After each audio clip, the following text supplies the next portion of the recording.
Welcome back to the Neo Marketing Podcast. On today's segment, we're going to talk about reading and help you with your reading list. Welcome to the weekly Neo Marketing Podcast, featuring one half of the Golden Group C-Suite, Kyle Golding and Pritchard, APR, PRSA Fellow. So it's that time of the year again, Kyle. My students are getting ready to graduate at the University of Oklahoma. That means interviews, questions in interviews often include, what are you reading? I know you get that question all the time. So what are you reading? So ironically, I went to a CEO roundtable just 2 weeks ago and I received a book, The Power of Peers. I haven't read it yet, but I'm about to. This is my next one. But I've been giving a recommendation for two books recently that kind of go together. One to start with and one to complete the pair. First one being Simon Sinek, Start with Why. Okay. Simon is known for his theory of the golden circle, right? You start in the middle with your why, you go to how, and then you get to what. Because building a business or creating something that's going to be successful should be based on the why you're doing it, right.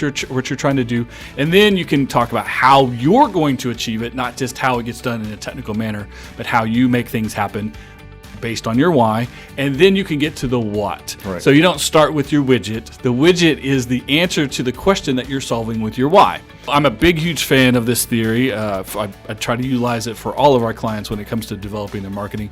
Big fan of Simon Sinek, so his book is number one on my list of recommendations. But you have to follow, that's theory and motivation. You have to follow that up with practicality and with actual tactics. That's Gary Vaynerchuk. Gary V, if anyone who follows him online, you know, but Gary has multiple books that all have very great practical advice. So his first book, Crush It. Crush It. Crush It. Okay. Gary talked about crushing it. His current book is Crushing It, which is the follow-up to Crush It.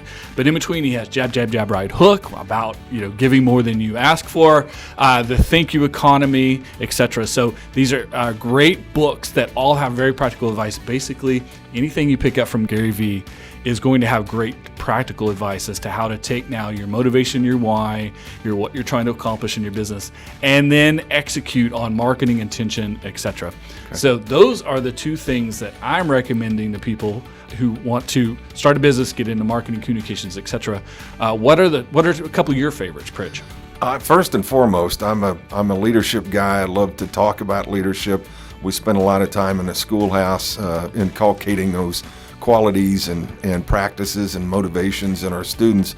And the one book I have advocated for from the very beginning, and I don't get any proceeds off of this, it's unfortunate, but Kouzes and Posner, Leader's Legacy. Kouzes and Posner are a couple of business professors who've been studying leadership for more than 2 decades. They've condensed what they've learned from all of this experience down into a very quick read, short little segments. And I love that because it's less complicated that way, I tend to retain it more that way. But Kouzes and Posner, A Leader's Legacy. The other one, and I guess it's because of where I'm at in my professional career mentoring students, but How to Work a Room. Susan Rohn, right. How to Work a Room. And it sounds like a silly topic, but if you think about it, one of the more intimidating parts for most people is to walk into a room, whether you know a bunch of people or you don't. Most of the time you might know 1 or 2 people, but the benefits of being able to hold conversations with folks is so important, not just to business, but to your personal life as well. So rather than go into a room, spot the 1 or 2 people you know in the room and spend your whole time there, is not very productive. So she gives you some tips about how to work the room. That makes sense. Well, those are great suggestions, Pritch. I love those ideas for the books. I think those 2 books, along with the 2 I suggested, and maybe The Power of Peers that I'm about to read. I can't wait to hear what you have to say about that. I think that's a pretty good reading list. That's not a bad bookshelf. The official Golden Group reading list. Just getting started. Right, exactly. So we'll put those in the comments below. We're going to put our list, publish our list and links to those. But we want you to tell us, what are you reading? What books excited you? What do you always recommend to other people? So make a comment however you're seeing the video or listening to the audio, and let us know what kind of books you think we should check out in the future. And until next time, good luck. Ciao.